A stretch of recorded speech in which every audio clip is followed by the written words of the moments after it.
રીતના એમના મમ્મી ભીખ માંગવાનું કામ કરે. એના મમ્મી ભિખારણ હતા. એના પપ્પા આખો દિવસ ડ્રિંક કરવાનું કામ કરે. એટલે તમે સમજી શકો ઘરનું વાતાવરણ કેવું હોય. એના મમ્મી સવારથી સાંજ સુધી ભીખ માંગે તો દીકરીને પણ ક્યારેક ક્યારેક લેતા જાય, બેટા આવો તમે પણ મારી સાથે જોવા દુનિયા મારી દ્રષ્ટિએથી કેવી દેખાય છે. દીકરી સવારથી લઈને સાંજ સુધીમાં પોતાનો મહત્તમ સમય શિક્ષણને આપે, ગવર્મેન્ટ સ્કૂલની અંદર ભણે અને બાકી એના મમ્મીની સાથે ભીખ મંગાવવા માટે જાય. એમાંથી જેટલા પણ પૈસા આવે એના પપ્પાએ એના મમ્મીને મારે અને એની પાસેથી પૈસા લઈ જાય. ઘરનું આટલું નેગેટિવ વાતાવરણ, તેમ છતાં એ દીકરી ધોરણ 10માની અંદર આવે, 10માનું અડધું વર્ષ વયું જાય અને એના મમ્મીને એવું ખાલી એટલો સવાલ પૂછે, માં મારે પણ તમારી જ જેવી જિંદગી જીવવાની છે? હવે ધીરે ધીરે કરતાં મોટી થઈ, મને બધી જ ખબર પડે છે. મારા બાળ દોસ્તો હોય ને એ પણ મને ચેડવે છે કે તારા પપ્પા એકેય પેરેન્ટ્સ મિટિંગમાં હાજર નથી રહેતા. હવે એને મારે એમ કેમ કહેવાનું કે મારા પપ્પા ખુદ ઘરે હાજર નથી રહેતા?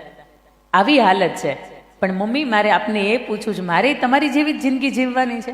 અને ત્યારે એના મમ્મીએ બહુ મજાની વાત કરીને ખાલી એટલું કહ્યું કે બેટા નહીં, તું ભણીશ ને તો તું તારી જિંદગીને બદલી શકીશ. હું અને તારા પપ્પા મારી જિંદગી હવે નથી બદલી શકવાના, પણ ભણતર એક જ માધ્યમ એવું છે, શિક્ષણ એક જ માધ્યમ એવું છે કે તમે તમારી જિંદગીને યુટર્ન અલગ અને શ્રેષ્ઠ દિશા તરફ આપી શકો છો. અને એ દીકરીને એ સમયે મગજની અંદર લાગી જાય કે ભણ્યા વિના ઉદ્ધાર નથી. ધોરણ 10થી એના જીવનની અંદર પરિવર્તન આવે અને એ છોકરી ભણવાની શરૂઆત કરે, ધ્યાન દઈને ભણે, પોતાના મિત્રોની પાસેથી પોતાની બુક્સ હોય એ મંગાવે, રાત્રે વાંચે, સવારથી લઈને સાંજ સુધીમાં શિક્ષણને સાથ આપ્યા પછી ક્યારેક ક્યારેક સાંજે એના મમ્મીની સાથે ભીખ પણ મંગાવતી હોય. ઘર એનું આવી રીતે ચાલે. તેમ છતાંય તે રાતે સ્ટ્રીટ લાઇટના અજવાળા ઉપર તમારા મા બાપે વાંચ્યું છે, તમારે ક્યારે વાંચવું નથી પડ્યું, આની ખાતરી હું તમને આપું છું. ક્યારે સ્ટ્રીટ લાઇટ ઉપર કે દીવાના અજવાળા ઉપર ક્યારે વાંચ્યું છે? ક્યારેય નહીં. કારણ કે તમારે એ સગવડતા મળી છે. તમને એવું લાગે છે કે નહીં રાજાશાહી જેવું જીવન જીવવું છે. એ વ્યક્તિ, એ દીકરી સ્ટ્રીટ લાઇટના અજવાળે વાંચે, ઘરની અંદર દીવો નહીં, છત નહીં, કોઈ ઓઢવાની વસ્તુ નહીં, પહેરવાના 1 કે 2 થી વધારે કોઈ જોડી કપડાં નહીં.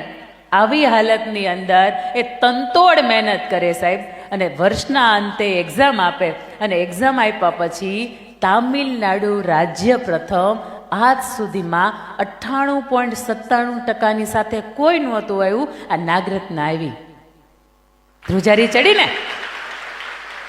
આસપાસ આપણને તો વાતાવરણ મળ્યું છે, આપણે કોઈને પૂછી શકીએ એવા માર્ગદર્શક મળ્યા છે. અરે રાજાશાહી જેવું જીવન મળ્યું છે ભાઈ. એ ભિખારણની દીકરી છે છતાંય રાજ્ય પ્રથમ આવે તો આપણાની અંદર એટલી તો આપણે પ્રેરણા લઈ શકીએ ને કે આપણે આપણું એટલું તો કરી શકીએ કે મા બાપ ફી ભરે છે એની પ્રત્યે એને એમ તો થાય કે અહીં ફી વસૂલ છે, આવું તો રિઝલ્ટ આપણું આવી શકે ને. એના પછીની બીજી માર તમને વાત કહેવી છે કે એક છોકરી એટલી બધી તોફાની, બહુ તોફાની, તમે તો હું તમારા જીવનમાં તોફાન કર્યા છે, એટલા તોફાન એણે એના જીવનમાં કર્યા.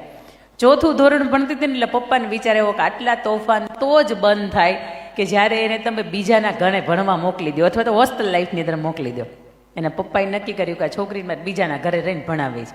એ છોકરીને બીજાના ઘરે જાય, ગવર્મેન્ટ સ્કૂલની અંદર નહીં કોઈ સાધન, નહીં કોઈ સગવડતા, મા અને બાપની પાસે જે સ્નેહ મળે ને આવો સ્નેહ પણ નહીં. છોકરી ભણવા ખાતર ભણે, તોફાન શરૂ. ગામડામાંથી ડાયરેક્ટ શહેરની અંદર જાય એટલે ઘણું બધું એને નવું લાગે. પેલી પંખાની સ્વિચ ચાલુ કરે ને તો તરત ચાલુ થાય એટલે પંખો ચાલુ થાય, પણ લાઇટની સ્વિચ ચાલુ કરે તો ચાલુ થાય. પણ પેલી ડોરબેલની સ્વિચ હોય ને એ આમ ચાલુ કરે ને તો ઉપર 3જા માળવાળા કાંતામાસી નીચે આવે. એ છોકરીને એટલું ન ખબર પડે કે આ ડોરબેલની સ્વિચ વગાડું છું, અહીંયા ઓલા કાંતામાસી કેમ નીચે 3જા માળે આવે છે? કારણ કે ડોરબેલ દૂધવાળા માટે હતી સ્વિચ, કે નીચે તમે વગાડો ને એટલે ઓલા કાંતામાસી નીચે 3જા માળેથી ઉપર દૂધ લેવા માટે આવે. પણ એને નવાઈ લાગે કે સ્વિચ ચાલુ થાય બંધ થાય, ચાલુ થાય બંધ થાય, છતાં એને એ પરિસ્થિતિની અંદર છોકરી એટલી બધી તોફાની, આખી સોસાયટીની રાવ એના ઘરે સાંજ થાય ને એટલે આવે. કેટલાય લોકો એના કુંડા તોડી નાખ્યા છે ને એની પંચરની હવા કાઢી નાખી છે ને એની સાયકલ પછાડ નાખી છે ને આવા કેટલા બધા તોફાન. ધોરણ 10ની પરીક્ષા આવે, હવે ધોરણ 10 નજીક છે. આપને પણ આવનારા સમયની અંદર 1-1.5 મહિનાનો એ સમય હવે બાકી નથી રહ્યો, એ સમયની અંદર આવશે. ધોરણ 10ની પરીક્ષા આવે, પૂરક પરીક્ષા શાળાકીય લેવલમાં લેવાય. ગણિતની અંદરથી 50માંથી 2 0, ઇંગ્લિશની અંદર 50માંથી 2 કે 3 માર્ક માંડ આવે, વિજ્ઞાનની અંદર તો કે 1.5-2 માર્ક્સ તો માંડ આવે. આવી હાલતની અંદર એટલે કે ફેલ જ થવા સિવાય કોઈ ઓપ્શન નથી. અને સચિન તેંડુલકરને જે તે સમયે એના પ્રેરણા સ્ત્રોત માન્યા છે ને કે સચિને ફેલ થયા તો આપણે થઈ એમાં કઈ નવાઈ નહીં. ધોરણ 10 ની અંદર જ્યારે 2 લાડવા આવે ને મસ્ત મજાના, એટલે એ સમયમાં એના પપ્પા જે તે શહેરની અંદર દીકરી ભણતી હતી ને એને મળવા માટે ગયેલા, અને નીચે લખ્યું હતું કે વાલીની સહી કરાવીને આ બધા પેપર છે ને જમા કરાવવા. છતાંય જરી કે શરમ નહીં, આ પચામાં 2 0 આવે તો આવે ભાઈ. પપ્પાની પાસે ગયા ને પપ્પાને એવું કીધું કે પપ્પા આ વિષય છે, આ વિષયની પરીક્ષાઓ છે, અને આ પેપર છે જેમાં તમારે સહી કરવાની છે ને પછી મારે સ્કૂલમાં જમા કરાવવાના છે. એટલે એના પપ્પાએ એવું કીધું કે રિઝલ્ટ જોયા પછી, આ બધા માર્ક્સ જોયા પછી કે મારે તાલી કે હું ધોરણ 10મું ભણતો ને ત્યારે મારે ગણિતમાં તારી જેમ 2 0 આવ્યા હતા. આ પેરેન્ટિંગની નિશાની છે. આ સમયની અંદર તારે એમ 0 કેમ આવી જ શકે ને, ભણવા સિવાય તારે બીજું કંઈ કરવાનું નથી. છતાંય પેરેન્ટ્સે બહુ પ્રેમથી કીધું, જેના કારણે ધોરણ 10 અને ધોરણ 12ની અંદર જે માનસિક રીતે ડિપ્રેશન આવી જાય છે ને, એ ડિપ્રેશન જે તે સમયે દીકરીને નહોતું લાગ્યું. એને ખબર જ હતી 2 0 કંઈ બહુ સારું રિઝલ્ટ નથી, અને એના પપ્પા એટલા હોશિયાર હતા એટલે એને કોઈ દી 2 0 આવ્યા નથી. તેમ છતાં એવું કીધું હતું કે ભાઈ તાલી પાડ, મારે 2 0 આવ્યા હતા. એટલે માનસિક સ્ટ્રેસ છે ને એ ન લાગે એટલા માટે. પણ એટલી વાત છે બેટા કે 2 0 આવે ને, આ તારું રિઝલ્ટ મને પોસાય, મને વાંધો નથી, એક નહીં તું બીજા પ્રયત્ને પાસ થઈ જઈશ. તારી પાસે 2 ઓપ્શન છે. જો તું ભણીશ તો સરસ મજાની જીવન તને જીવવા મળશે, કોઈ લોકો તને 2-4 લોકોની વચ્ચે તને સ્થાન આપશે કારણ કે તારું ભણતર હશે.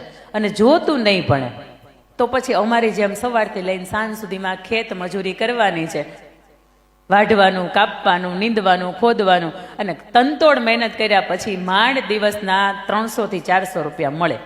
હવે તારા ઉપર ડિપેન્ડ કરે છે, તારે ભણવું તોય ભલે, તારે નથી ભણવું તોય ભલે. અને એ દીકરીને ત્યારથી લાગી આવે કે પપ્પાએ આટલું બધું પ્રેમથી કીધું છે ને, એટલે હવે ચાલુ ભણ્યા સિવાય કોઈ ઓપ્શન નથી. 1.5 મહિનો 2 મહિનો બાકી હોય અને 1.5 મહિનાની અંદર રાત્રે એક જ રૂમની અંદર એને રહેવાનું. રૂમની અંદર લાઇટ ચાલુ કરે તો બધા જની ઊંઘ ડિસ્ટર્બ થાય, એટલે બાથરૂમના લાઇટ ઉપર કે બહારની સ્ટ્રીટ લાઇટ હોય ને એની ઉપર ચોપડી રાખવાની ને બાલ્કનીમાંથી બહાર ઊભા ઊભા વાંચવાનું. ઠંડી હોય તોય ભલે, ઉનાળો હોય તોય ભલે, બાલ્કનીની અંદર નીચે કાંઈ પણ પાથર્યા વગરનું, કાંઈ પણ ઓઢ્યા વગરનું સૂવાનું. આવું એનું જીવન. અને આવા સમયની અંદર સમજાણું કે પપ્પાએ બહુ પ્રેમથી કીધું છે ને, એટલે ભણ્યા સિવાય ઉદ્ધાર નથી, આપણે ભણવું તો પડશે, રિઝલ્ટ તો લાવવું જ છે. આખા ગામને એમ છે ને કે આ ફેલ થાય એટલે આખી સોસાયટીને મારે કહી દેવું છે કે નહીં હું પાસ થાવ ને આટલી કેપેસિટી મારી અંદર છે. ધોરણ 10ની પરીક્ષા ગઈ, અને જે બોલો કેટલી ગમતી વાત કે એ છોકરીએ જેટલું પાકું કર્યું હતું, જેટલા પ્રમેય પાકા કર્યા હતા, જેટલી વ્યાખ્યાઓ પાકી કરી, આ બધુંય બેઠું પૂછાયું. એટલે 35-37 માર્કમાંથી હસતા મુખે નીકળી જવાય આવું રિઝલ્ટ એનું તૈયાર થઈ ગયું. અને આખરે જૂન મહિનાનો કે મે મહિનાનો એન્ડિંગનો એ સમય, મે મહિનાનું એન્ડિંગ કે જેની અંદર રિઝલ્ટ આવે ને, રિઝલ્ટની યાદ આવે 55.54% સાથે તમારું રિઝલ્ટ પાસ છે. તમે વિચારો તો ખરા, એ દીકરીને 98% તમારે આવે ને, તમે જે આનંદનો અનુભવો ને એ આનંદ એને 55% પહેલા પ્રયત્નમાં પાસ થઈ જવામાં આનંદ મળ્યો હતો, કે જેમાં ગણિતમાંથી 2 0 આવતા હોય અને ગણિતમાં ફૂદડી 2 માર્કની ફૂદડી 33 + 2 એટલે 35ની સાથે પાસ થઈ જવાય. આનંદ કેવો જોરદાર છે. એને તારે મહેમાન આવ્યા હતા ને 15-20, એ દિવસે બપોરે બધાને રસના ઓલા ડબલ વાટકા ખવડાવ્યો, ખાવ મારી છોકરી કે પહેલા પ્રયત્ને પાસ થઈ ગઈ. 11મા ધોરણની અંદર એક શાળાની અંદર એને એડમિશન લેવા જવાનું હોય. પપ્પાએ ના પડી કે આર્ટ્સ નથી કરવું, 2 વિકલ્પ છે, સાયન્સ અને કાં તો કોમર્સ. 55% સાથે કોઈ સાયન્સમાં એડમિશન આપે નહીં, કોમર્સમાં ભાઈ ન મળે, સાયન્સમાં તો ન મળે પણ કોમર્સમાં ન મળે, આર્ટ્સ સિવાય કોઈ વિકલ્પ નહીં. એટલે એક એવી શાળા કે જેની અંદર કહી શકાય શાળા પણ ભણતર એવું બધું ક્યાંય ખાસ નહીં, કોઈ સગવડતાઓ ખાસ નહીં. અને ત્યાં એડમિશન લેવા માટે પહેલાં જાય એટલે ના પડી દેવામાં આવે કે તમારા જેવા ડબ્બાને ડને ભરીને અમારે અમારું રિઝલ્ટ બગાડવું નથી, તમારું જે રિઝલ્ટ સારું હોય ને તેથી એડમિશન લેવા આવજો. અત્યારે તમને રિઝલ્ટ માટે એડમિશન ન મળે. 11મું 12મું એક સામાન્ય પટેલ બોર્ડિંગની અંદર રહે, રોજ બપોરે બટેકાનું શાક, કાચી રોટલી, અડધો પાકેલો સંભારો, ખાટી છાશ, અને રોજ અડધા પાકેલા ભાત આ ખાવાના. 2 વર્ષ ખાધા ને એટલે બુદ્ધિ ઠેકાણે આવી કે નહોતા ભણ્યા ને, રિઝલ્ટ નહોતું આવ્યું ને એટલા માટે 2 વર્ષ સુધી હેરાન થાય છે. પણ શું કરી શકાય તો કે 12માની અંદર સારું રિઝલ્ટ લાવી શકાય ને, ઓલી સંસ્થાએ ના પાડી હતી ત્યાં જ એડમિશન લેવાનું છે. 12મા ધોરણની અંદર 70% આવ્યા કોમર્સની સાથે, અને અકાઉન્ટની અંદર તો એના સ્કૂલ ફર્સ્ટ આવ્યા. અકાઉન્ટની અંદર સબ્જેક્ટ એને ફાવતો હશે. ધોરણ 12 પૂરું કર્યા પછી 70%ની સાથે સૌથી પહેલું એડમિશન લેવા ત્યાં ગયા BBAમાં એડમિશન લેવું છે, મળશે 70% આવ્યા છે. ભાઈ મળે જ ને મળે શું કામ એને નહીં? 70% આવ્યા, એડમિશન મળ્યું. પછી ખબર પડી કે સંસ્થા દર 6 મહિનાના સેમેસ્ટરની અંદર કોઈ એક વિષયની અંદર વિષય રેન્કર આવે ને એને 20 ગ્રામનો ચાંદીનો મેડલ આપે છે. અને આ છોકરીએ નક્કી કર્યું કે દર 6 મહિને ચાંદીનો મેડલ લેવાનો છે. દર 6 મહિને કોઈ પણ એક સબ્જેક્ટમાં આપણે રેન્કર આવવાનું અને એક સબ્જેક્ટમાં એટલી બધી મહેનત કરવાની કે શિક્ષકને કહેવું પડે કે તું કે આનો જવાબ શું આવશે. અને એક સબ્જેક્ટની અંદર મહેનત કરે. બીબીએના 3 વર્ષ પૂરા થાય એટલે 6 સિલ્વર મેડલ ભેગા કરે. એમબીએની શરૂઆત થાય. એમબીએની અંદર પણ એમ કે દર 6 મહિને સેમેસ્ટર સિસ્ટમ હતી એટલે દર 6 મહિને એક મેડલ મળે. અને એમબીએનું રિઝલ્ટ આવે છે તો કોલેજની અંદર 4th, કોલેજ 5th ની અંદર કોલેજ 4th એ સરસ મજાનું એનું રિઝલ્ટ પાસ થાય. એના પપ્પાને બોલાવે, મસ્ત મજાના પેંડા ખવડાવે ને ઘરે જાય.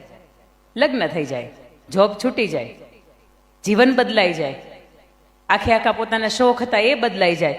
અને એના લગ્નના 10 વર્ષ પછી ઘરની અંદર એક કંકોત્રી આવે. એ દીકરી પિયરમાં આવી છે અને કંકોત્રી આવે ને કંકોત્રીની અંદર લખ્યું હોય કે ડૉક્ટર રાહુલ અને ડૉક્ટર દીક્ષિતા.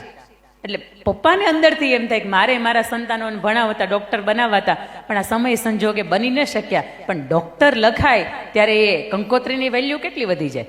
કંકોત્રીનું પૂઠું તો 10-15 રૂપિયાનું હોય, પણ એની અંદર ડૉક્ટરેટ ડિગ્રી છે કેવી જોરદારની હોય. એટલે ત્યારે અંદરની અફસોસની સાથે કીધું કે હું પણ ઈચ્છતો તો મારા સંતાનો ભણે, પણ ડૉક્ટર સુધી કોઈ પહોંચ્યા નહીં. કારણ કે એના પપ્પા હતા બીએસસી એગ્રીટેક હતા. એ સમયગાળાની વચ્ચે એ છોકરી અંદરથી સાંભળે છે કે પપ્પાની હજી એ ઈચ્છા એવી રહી ગઈ કે ડૉક્ટરેટ દીકરી ન થાય. એટલે 2 રીતે ડૉક્ટરેટ થઈ શકાય. એક કે તમે 11 સાયન્સ રાખ્યું હોય તમે બાયોલોજીકલી ડૉક્ટર થાવ, અને બીજું તમે પીએચડીથી ડૉક્ટર થાવ.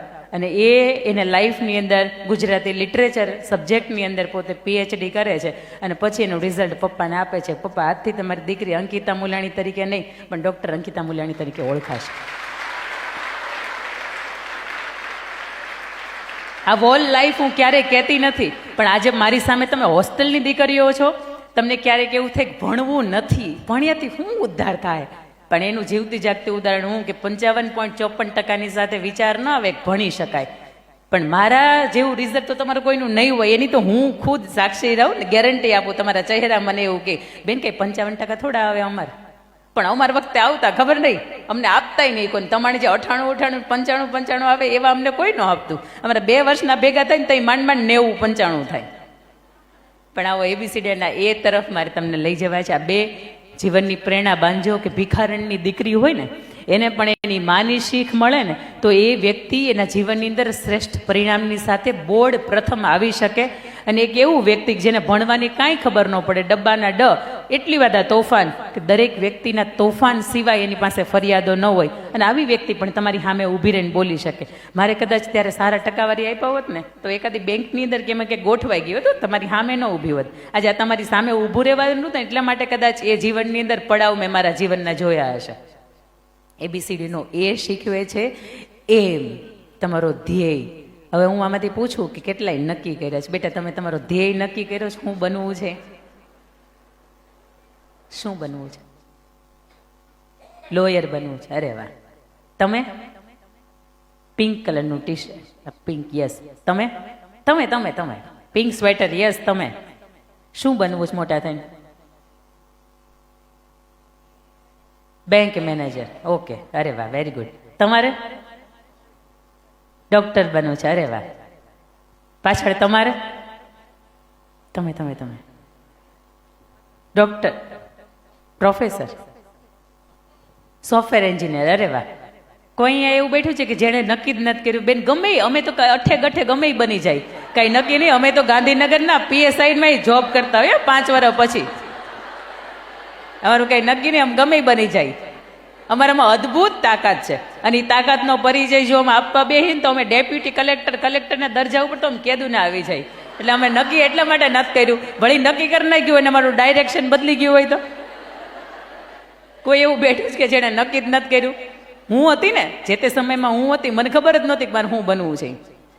પણ માઇક ઉપર બોલતા પહેલેથી મારા પિતાશ્રીને મેં સાંભળ્યા હતા, અને ખબર પડી ગઈ કે આ માઇક એક જ વસ્તુ છે કે આપણે આખી દુનિયા સાંભળે. આ એક જ સ્પિરિટ એવી હતી કે આ સ્ટેજ સુધી પહોંચી શકાય.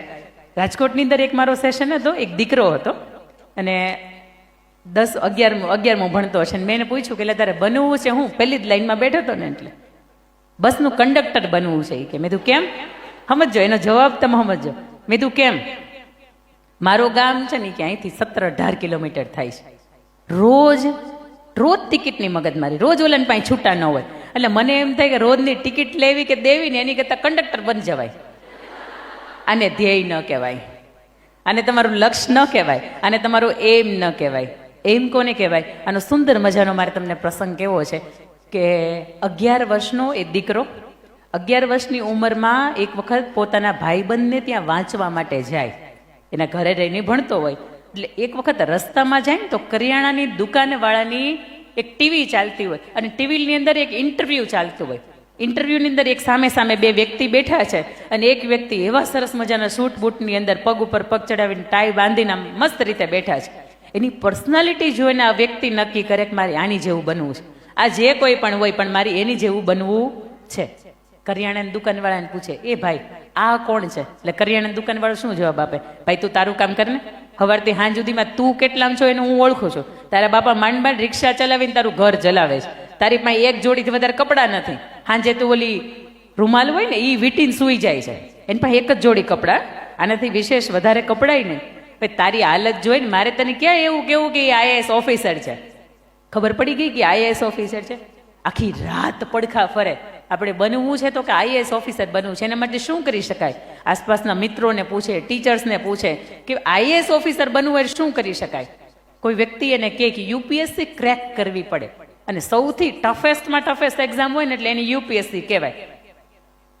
આના માટે શું કરવું પડે? તો કે વાંચન કરવું પડે. હજી મારી ઉંમર 11 વર્ષની છે. આ સરસ મજાનો મારો સમય છે કે હું વાંચન કરવાની શરૂઆત કરું ને તો જે સમય યુપીએસસી આપવાનો હોય ને એ સમયમાં હું યુપીએસસી સરસ રીતે ક્રેક કરી શકું. આસપાસના પુસ્તકોમાંથી વાંચવાની શરૂઆત કરે, લાઇબ્રેરીની અંદરથી એને મળતા પુસ્તકો એમાંથી વાંચવાની શરૂઆત કરે અને સાથે સાથે પોતે આસપાસની કોઈ સંસ્થા હોય ને એને એવું કે મારે આઈપીએસ કે આઈએએસ જે પણ યુપીએસસીની ક્લિયર કર્યા પછી મારે સરસ મજાના એક સિવિલ સર્વિસીસની અંદર જવું છે. શું કરી શકાય? તમારા તરફથી શું કરી શકાય? તો કે અમે તમને 1000 રૂપિયાનું ડોનેશન આપીએ પુસ્તકો લેવા માટે. કોઈ પુસ્તકો લઈને આપે, કોઈ નાની મોટી રકમ આપે. તેમ છતાંય પોતાની પાસે પુસ્તકો લેવાના પૈસા ન હોય. એનું નામ ગોવિંદ જયસ્વાલ, ઉત્તર પ્રદેશ વારાણસીના વ્યક્તિ. એક ટાઈમ જમવાનું છોડી દે.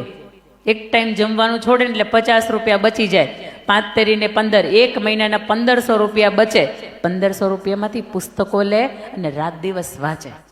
છતાં એને એવું લાગ્યું કે હજી મારી પાસે પુસ્તકો ઘટે છે, મારે હજી એ પુસ્તકોની જરૂરિયાત છે. બીજા ટાઈમ જમવાનું છોડે છે. આ સવારનું વાતાવરણ ઠંડુ છે પણ એની અસર મારા મગજ ઉપર બિલકુલ નથી. ઘરે જઈને તમને ક્યાંય પણ એવું લાગતું હોય ને કે બેનની વાતની અંદર ક્યાંય પણ મને ડાઉટ લાગે, તમે ગૂગલની જનરેશન છો, એની ટાઈમ તમે ગૂગલ કરી શકો કે આ વાતની અંદર તથ્ય કેટલું છે. એ માણસ બીજી વખત જમવાનું છોડી દે. દિવસમાં 24 કલાકમાં એક જ વખત જમે. એના પિતાશ્રી રિક્ષા ચાલક, પોતાની પાસે એક જોડી કપડાં રાત્રે ધોઈને સૂકવી દે, રાત્રે રૂમાલ પહેરીને સૂઈ જાય. આવી દારૂણ પરિસ્થિતિ, આટલી ગરીબાઈ ઘરની અંદર, અને એ નક્કી કરે કે આઈએએસ ઓફિસર તો એની હાવ બનવું છે. અને 1 વર્ષની અંદર 180 થી 200 જેટલા આઈએએસ કે આઈપીએસ કેડરના જે પણ વ્યક્તિ હોય ને એની એક્ઝામ પાસ આઉટ કરીને આખા ભારત વર્ષની અંદર 180 થી 200 વ્યક્તિનું પોસ્ટિંગ થતું હોય. આ વ્યક્તિ તનતોડ મહેનત કરે. 11 વર્ષની ઉંમરથી એની મહેનત શરૂ કરી દે, કારણ કે એની પાસે એક જ લક્ષ્ય હતું, એક જ એમ હતું કે આપણે શું કરવું છે? તો કે આઈએએસ ઓફિસર બનવું છે. અહીંયાથી કેટલા એવા બેઠા હશે કે જેને સિવિલ સર્વિસીસની અંદર ગવર્મેન્ટની કેટેગરીઝની અંદર એને જવું છે. આ એના માટેનું બેસ્ટ લક્ષ્ય સાધવાનો સમયગાળો છે. એ વ્યક્તિ નક્કી કરે કે મારે બનવું છે, મહેનત કરે. 2006ની અંદર લેવાયેલી યુપીએસસીની અંદર પહેલા જ પ્રયત્ને ભારત વર્ષની અંદર 48મા ક્રમાંકની સાથે એ વ્યક્તિ પહેલા જ પ્રયત્નમાં ક્રેક કરી દે અને સરસ મજાના 2008ની અંદર એનું પોસ્ટિંગ પણ આવી જાય. આને લક્ષ્ય કહેવાય. 11 વર્ષની ઉંમરમાં નક્કી કરી નાખે કે મારે બનવાનું શું છે.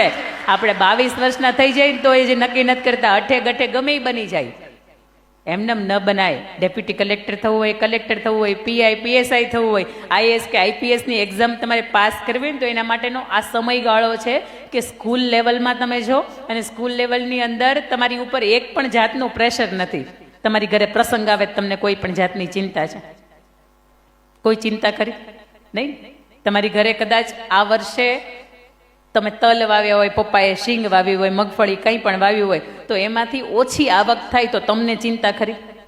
તમારીમાંથી જવાબદારી નથી આવતી ને ઘર ચલાવવાની? કોઈ જાતની ચિંતા નથી. એક જ કામ છે, આપણા પુસ્તકો, આપણી બેનપણીઓ, આપણી હોસ્ટેલનો રૂમ અને આપણે.